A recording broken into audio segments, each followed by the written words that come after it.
your home of Kherson, of course, a city that has been constantly under attack the last few days. Do you know what's happened to your home? Is your home okay?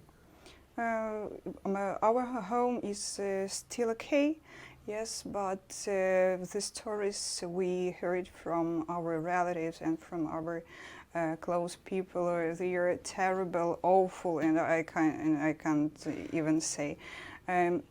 Young girls are raped, if I'm not mistaken. Buildings are destroyed, just any building. This is not the army, this is not the military building, this is just building where people live, where just usual, ordinary people live. And we sometimes can't call our relatives because there is we can't call them, or just we are calling, we are speaking, and our call is interrupting, and that's awful because we don't know what is happening now. Why is it interrupting? Yeah, probably some bomb is falling there, and so that's just horrible. And I mean, for you, I mean, as you said, I mean, everyday buildings, everyday homes being destroyed.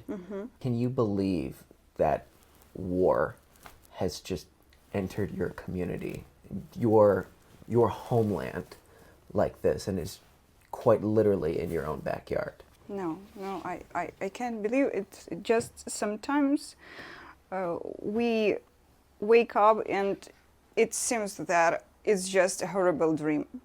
You know, I can't imagine it. I couldn't imagine that these neighbors. I have my sister living in Rostov.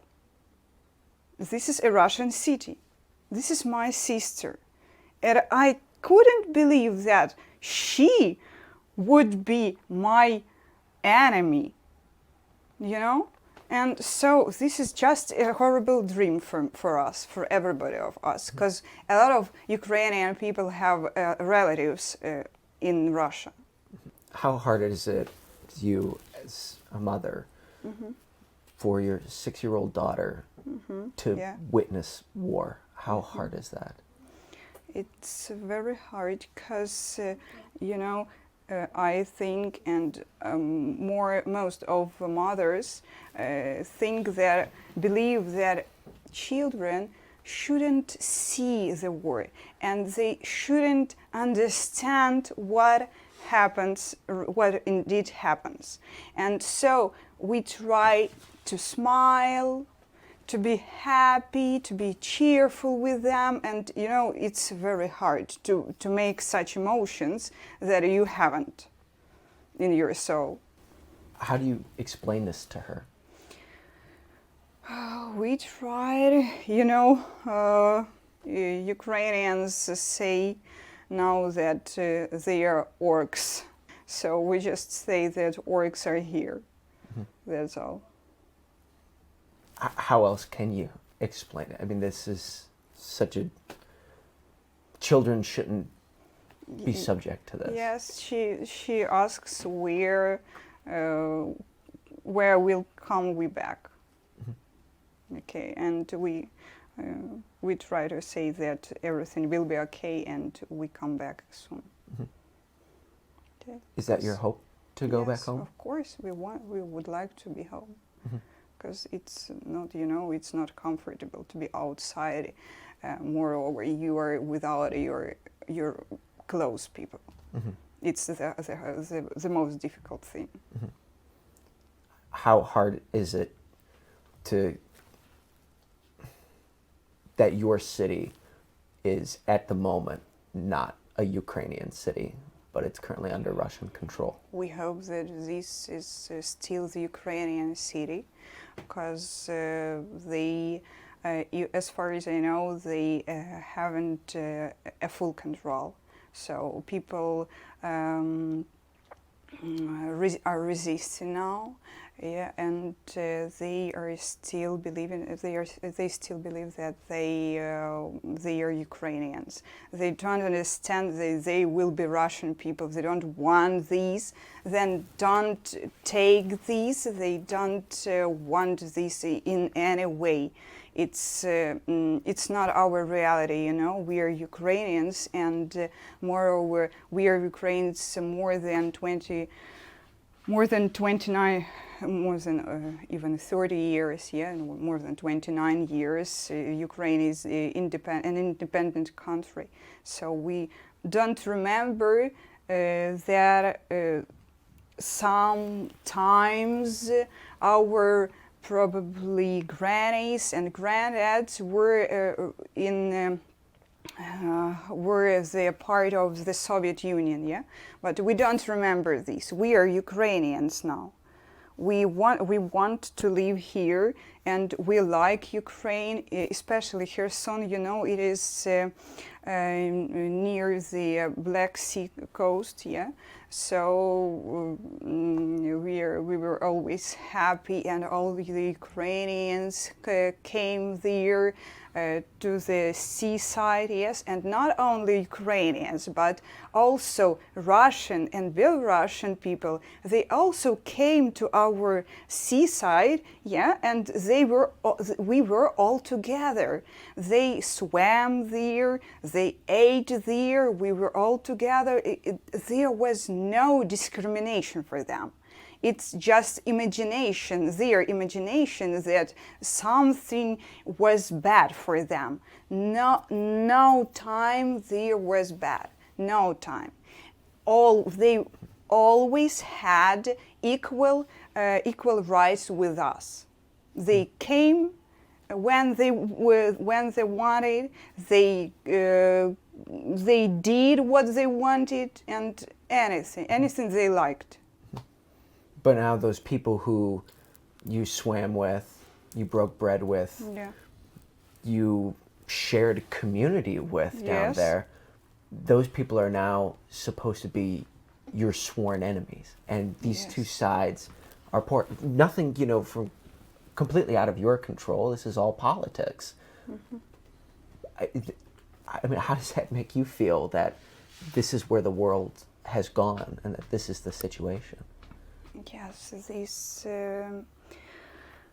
I said that I have my sister. I have my cousin. I'm sorry, my cousin. This is my cousin. She lives in Rostov with her husband, and that's all right. Not most, but a lot of Ukrainians have their relatives in Russia. And it's just unbelievable that we are enemies now. And there are, you know, we have different blogs, yeah, in Instagram and in TikTok and so on, and different social networks. And there is no difference between Russian or Ukrainian, yeah, and we are just the same, we're similar, we're not, it was never such a problem. It was never such, we had never quarrels, yeah? We drove there, they drove here, and no more.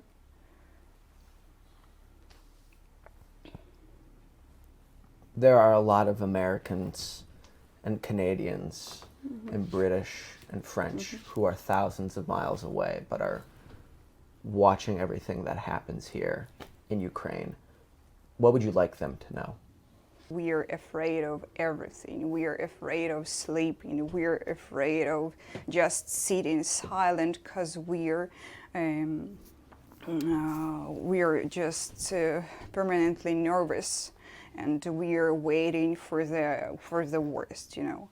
So we hope that somebody in the world can do something with this awful personality, you know, who I am speaking about. So, and stop these cows, cows, and we don't know the methods of stopping this, but we just asking for help. Every Ukrainian now is asking for help. Every child and every mother, and we are also afraid of our husbands. We want they are staying with us, not for war. They are not the soldiers. They are just ordinary people, and they can do this. So we would like they stay with us, and we would feel safe with their help and with their support. I'm very afraid of my husband because I feel safe only when we are all together. You see. So, and we would like we stay together, and we don't need with my daughter to go abroad and to live here more than we live now. And where is your husband? My husband is in Kherson. He's staying with our parents because there are a lot of relatives. My granny who can't move her legs. They are staying. My parents. They are staying. Our sisters, brothers. My husband's mom and mother and his dad. So that's all. Do you still, as someone who has now witnessed war firsthand and seeing the horrors that come with it, do you still have hope? Do you still believe in humankind, having witnessed all of that? We believe in humankind, but at this moment, I don't believe in humankind from Russia. I don't believe that their head, their leader, has even a little humanity in his soul. These things that they do for our people, they're just